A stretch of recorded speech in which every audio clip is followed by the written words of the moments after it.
Welcome to Gold Derby. I'm senior editor Denton Davidson here with Nicole Renard, who went home in seventh place on Next Level Chef Thursday night. Nicole, it was the first individual challenge of the season, and it was bento boxes. What were your first thoughts when you heard you'd be making a bento box?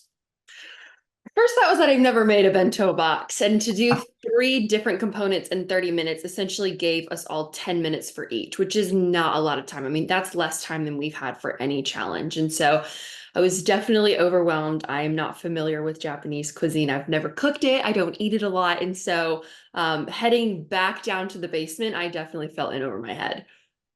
And you had black cod, which was a good grab, since you were in the basement, especially. The judges felt it was missing a glaze, and the sushi roll didn't have enough rice. How were you feeling about the dish when you plated it? And as they were judging it, did you get an idea that you were going in, or did you feel comfortable?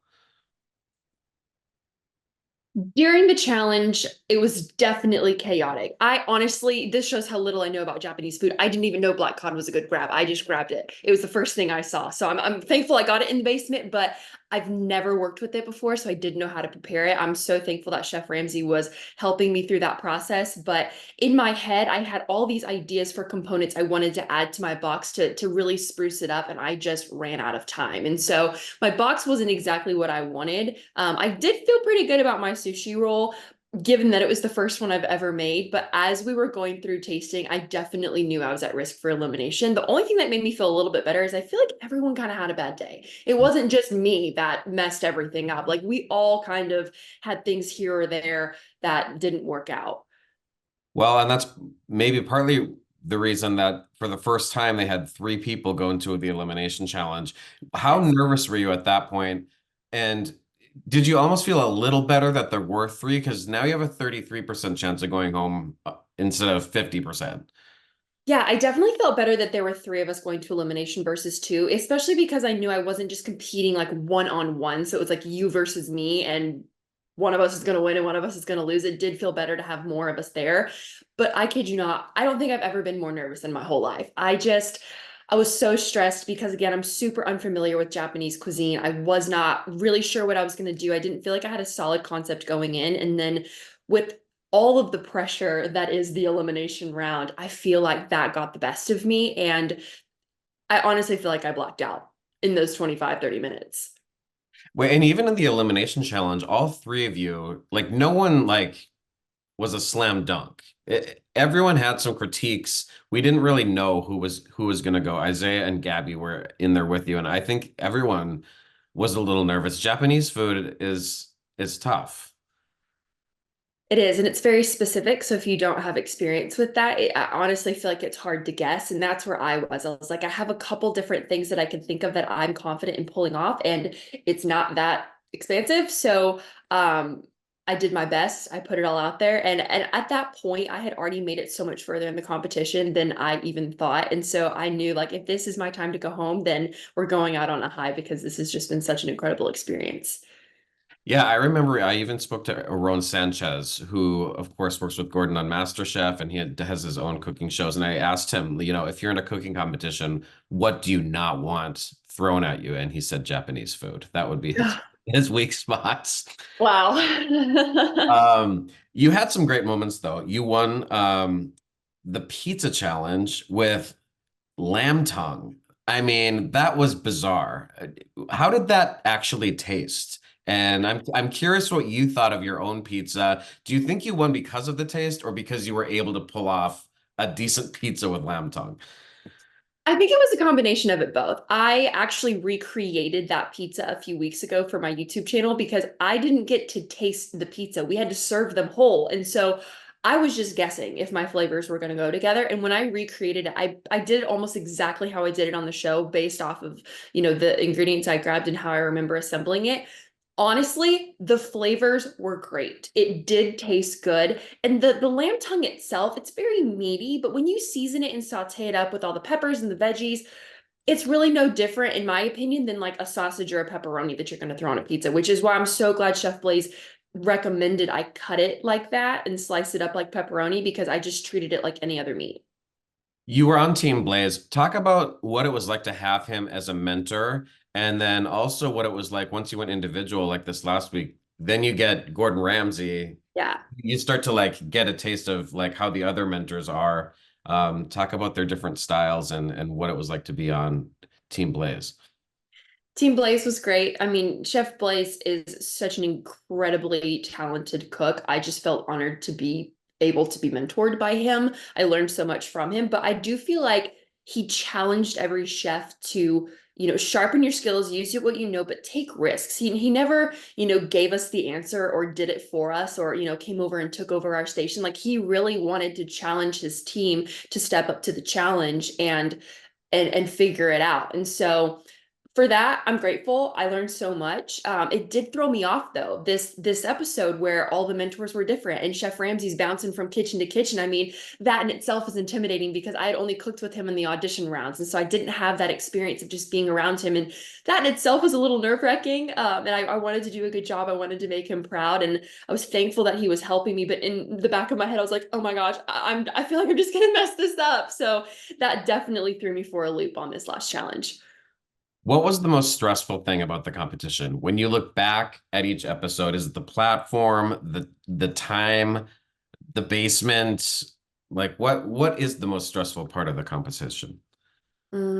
I think it's the combination of just not knowing what's going to happen, not knowing what level you're going to be on, not knowing what's going to be on the platform. You can go in with an idea, but if that's not on the platform, you can't make that. And so you have to really think quickly on your feet. For example, the last episode where we were working in teams and I was in charge of dessert, I was excited because baking is one of my strong points, but my concept had to do with chocolate. Well, there was no chocolate on the platform. So I couldn't even pull that off because I didn't get those ingredients. And so that was really challenging because there's really no way you can prepare besides just going in knowing that you have skills and you have to figure it out at a moment's notice. How did you get along with the other chefs, and what was it like just meeting all these strangers from around the country that had this same passion as you, but had very different backgrounds? Yeah. We all got along pretty well. I mean, everyone has very different personalities. I felt like there were a lot of big personalities in the group, and I tend to be more of a quiet personality when I'm around a lot of bigger personalities. And so I kind of keep quiet and keep to myself. But I did make some really great friendships while we were there. And now we're in a group chat. So we talk all the time. And it's been cool to watch everybody's journey after the show and how they've used the show to leverage their careers and what they're doing, whether that's online or in their culinary career. It's just been cool to have that support system and be able to cheer each other on now that the show's out. And you came in as a social media chef. Did you notice a difference in like personalities or strategy at all between the pros, the social media chefs, and the home cooks? Like, was there a theme that sort of ran through all of those? Ooh, a little bit. Yeah, I felt like the social media chefs had a good understanding of how to balance cooking and competing while also being on camera. Not that they were cameras in front of our face at any time, but it was like we kind of knew and had it in the back of our head, like we're performing in a way, we're on a show, and so you have to speak. Like when the mentors were talking to you, that felt more natural because it felt like I was just talking to a camera. Versus some other chefs, like I feel like if the mentors would come up and start asking them questions, it might throw them off or like they'd get distracted. And I also feel like some of the more professional chefs would try to overcomplicate it. They would try to get so fancy or so technical. And with some of these challenges, when we only have 20 minutes, 25 minutes, you can't do all of those things with that amount of time. And for me, what worked better was keeping it simple, knowing that I could pull off the dish. I knew my flavors were going to be there and it might not be the most fancy thing on the table, but it got me really far in the competition. What elimination before your own surprised you the most? Who were you shocked to see go when they did? Vaughn, I agree. Mine too. I definitely thought he would Vaughn. be in the final. 100%. I mean, he owns a restaurant. He's competed at the world food, whatever, and he's won in China. He's such an incredible chef. He is one of, if not the most skilled chef on the show. And so when he was up against Jordan, I thought, man, this is a no-brainer. Not that Jordan's not a great chef, but I just didn't think there was any question about it. And I mean, chicken and waffles, Vaughn knows how to make fried chicken. So that really did shock me. Yeah. What started your food journey? Like, who taught you how to cook, and then when did it become a passion? I'm self-taught, so when I was young, I always loved baking. That's kind of where it started for me. When Pinterest first came out, I was in high school and I loved finding and saving recipes on Pinterest, and I started to learn, and it was really simple things. I mean, like box brownies, we're talking, I thought that was baking. And so when I moved to California to go to college, I randomly got hired as a pastry chef, and I was talking to the executive chef at my school, wasn't looking for a job, didn't apply or anything, and at the end of the conversation, he hired me. And so I worked in this commercial kitchen as a pastry chef when I was in college and learned how to bake all different kinds of things. And that is really where that part of my career started. And I had plans to go to culinary school after I graduated, but I ended up becoming Miss Washington for the Miss America organization. And that was my full-time job for a year. So I deferred my enrollment and ended up not going and pursuing that because I moved to LA. But I kept up with the social media side of what I was doing in the food world, and just kind of posted recipes here and there. But again, I was just figuring it out as I went. And so really, I feel like my culinary journey didn't start until I got the call that I was going to be on Next Level Chef. And I thought it was a mistake because I'm like, I'm not a chef. Like I do smoothie bowls, I bake, I do lots of snacks. Like I'm still, questioning my own skills. And so I basically had a crash course before the show where I tried to learn as much as I could. I downloaded Masterclass and watched all of Gordon Ramsay's masterclasses and just tried to absorb as much information as I could. Even while I was on the show, I was, reading cookbooks, I was studying recipes and watching tutorials anytime I wasn't on set because I knew I had the least experience out of any other chef there. Well, the Miss America organization, that's the one with talent, right? Yeah. So you don't have time to do a cooking segment for your talent. So what was your talent? I was a dancer. I've been dancing for 22 years. So I grew up ever since I was 2. I've been trained in all forms of dance and I did jazz at Miss America.